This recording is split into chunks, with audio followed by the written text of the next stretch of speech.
Did you know about the ancient Yoruba art history? Wait a minute. This is Afroland Stories. We tell our stories around the fire, or sometimes under the baobab tree. African stories are powerful. Welcome. Today, we talk about the Yoruba art history. Part 1. As did other communities elsewhere in Africa, the Yoruba people migrated within and beyond West Africa. Today, the Yoruba are spread mostly in the southwest of Nigeria, living in states like Ekiti, Oyo, Ondo, and Lagos.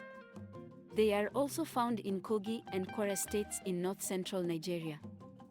For the ancient Yoruba, and even the contemporary, Ife was the most significant cultural center.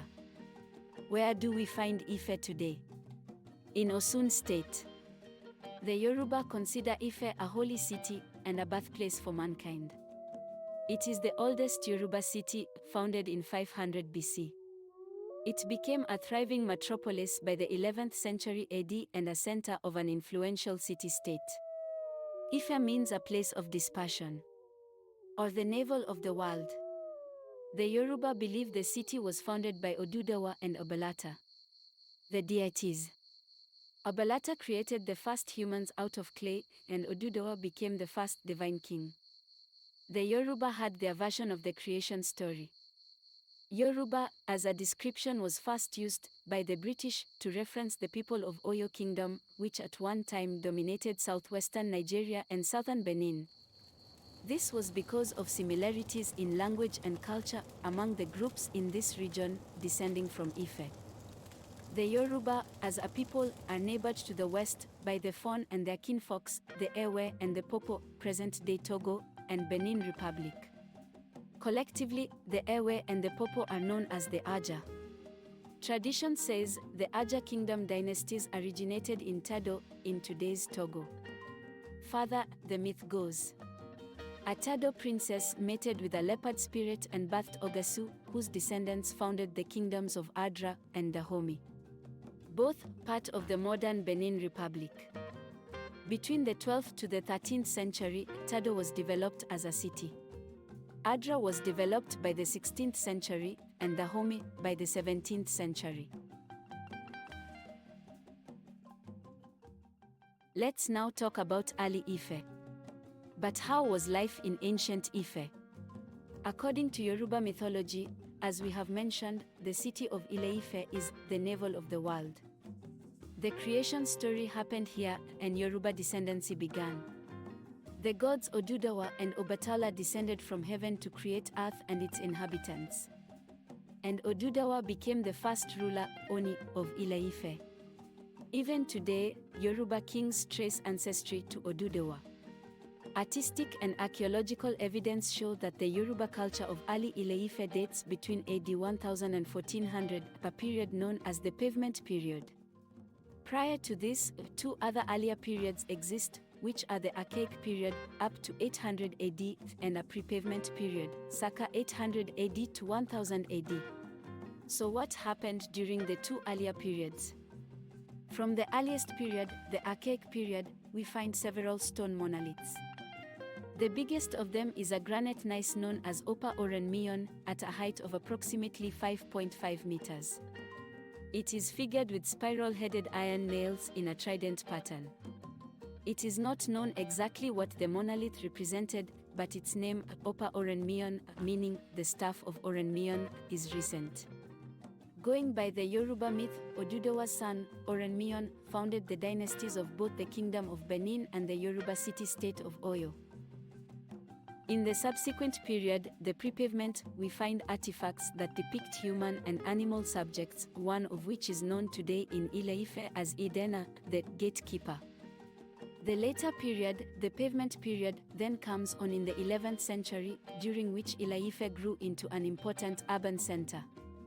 Rivalries with other city-states increased at the start of the 13th century, and Ile-Ife protected itself with defensive walls and moats.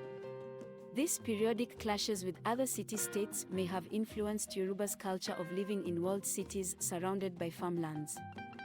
In the early Ile-Ife, the palace would be constructed in the center of the city, and the city itself would be enclosed by two concentric walls. Then shrines would be found near the palace and other sections of the city. It is obvious that the city's architecture was planned. Major roads radiated outward, linking Ile-Ife to neighboring cities.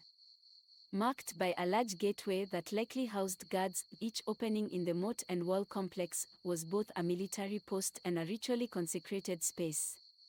The basic unit of architecture seems to have been a square or rectangular courtyard surrounded by a veranda. Most homes would have been formed of several such courtyards, while the palace probably had great numbers of them. At least one palace courtyard of great size accommodated a large portion of the population for ceremonies. The most important courtyards in palaces, shrines, and gateways were decorated with elaborate mosaic pavements of stone and pottery shards. Paved courtyards were sacred spaces, thus ritually buried pottery has been recovered from such courtyards. From one courtyard, 14 buried pots were found. They were fitted with lids depicting the heads of different animals.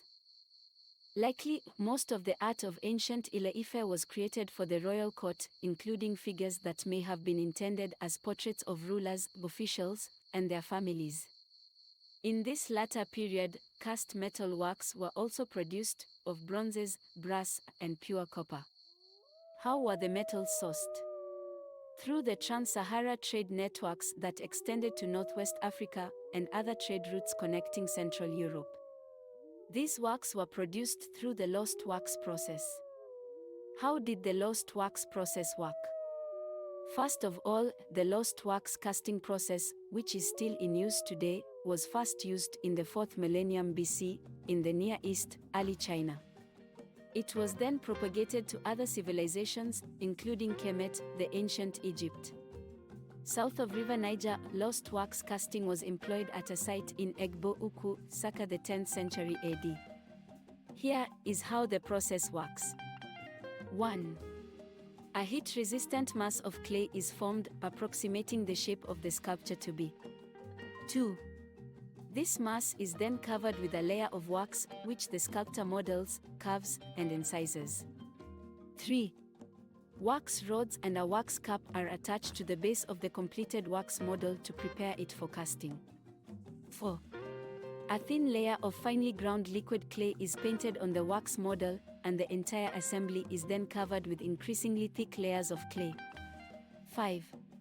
When the clay is completely dry, the assembly is heated to melt out the wax, leaving an empty image or mold of the sculpture for the molten metal to fill, and channels where the wax rods have been to allow the metal to be poured in.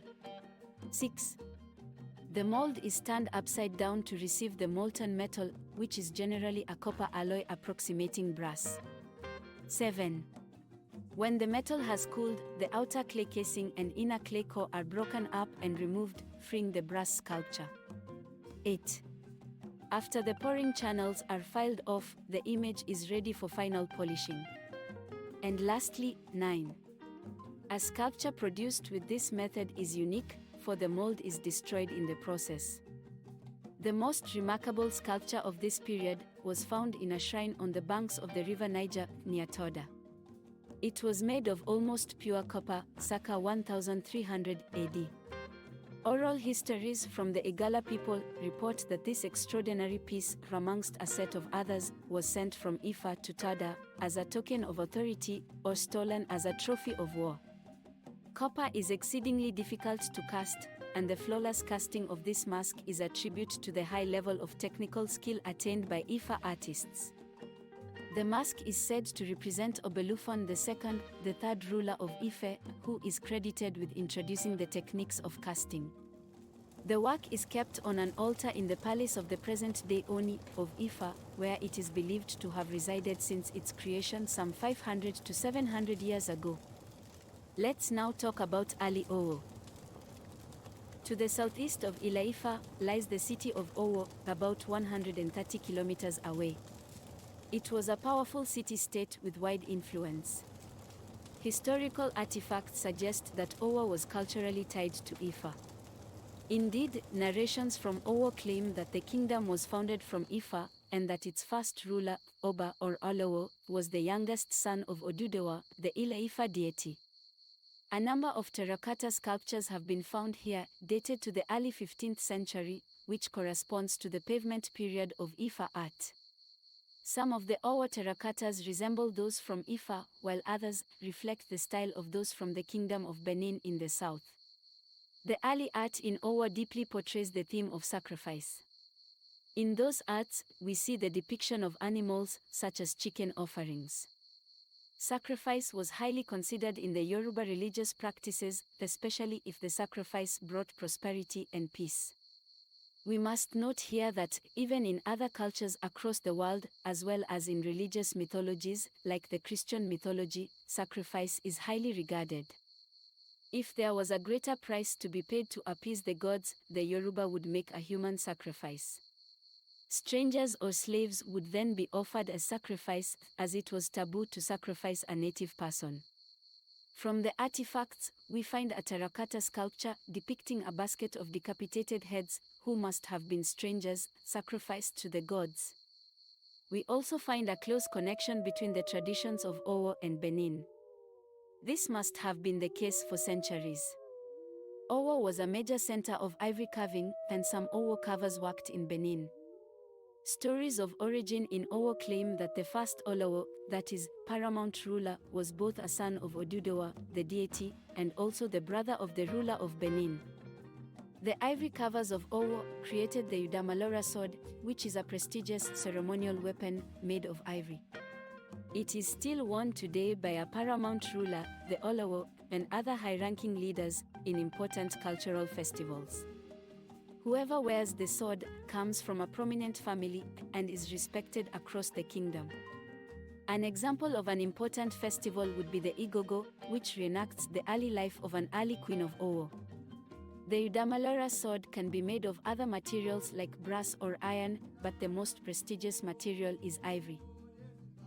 Let's now look at another early Yoruba center, called Esie. From Yoruba's past, another center, the town of Esie, stands out. Why? The largest collection of stone figures to ever been found in West Africa was located in a sacred field outside the town of Esie. Unlike Ifa and Owo, which have been fairly understood by art scholars through archaeology and oral histories, Esie, and other details of Yoruba's past, have stayed unknown. The stone figures of Esie comprise over 1,000 pieces that lay on the aforementioned field, 100 kilometers to the north of Ile-Ife. One of the stone figures is a big, sitting person, with hands on the knees, ornamented with necklaces and armlets. In height, the stone figures range from a few inches to several feet. The majority of the figures are of people, both female and male, with intricate hairstyles or headgear. Also, different facial types and scarification patterns are depicted. Many of the people figures are seated. Some play instruments, others bear weapons. Other figures depict animals. Where are the stone figures today? They are placed in a museum at the original site. The local people derive religious meaning from these stones. The stones are considered to be the owners of the community land, the overseers of community welfare, and providers of fertility. And a priest watches over them in the museum. As we share this African art corpus, we express our deepest gratitude to great art historians like Frank Willett, Peter Galek, Dennis Duaden, and Monica Visona, whose works have formed the foundation of this story. On other online sources, we also relied.